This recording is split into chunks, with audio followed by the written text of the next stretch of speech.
என்னம்மா சைனி முதுகு வலிக்குதோ பால் குடிச்சு?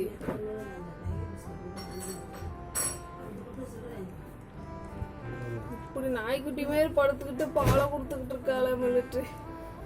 இதுக்குதான் சொன்ன அப்பவே சிங்கிள் டீம்லயே இரு, சிங்கிளா இருக்கிறதான் பெஸ்ட் அப்படின்னு. ஒண்ணா வந்து குடிச்சிட்டு போய்கிட்டு இருக்கு. இதெல்லாம் தேவையா இந்த பச்சை குழந்தைக்கு?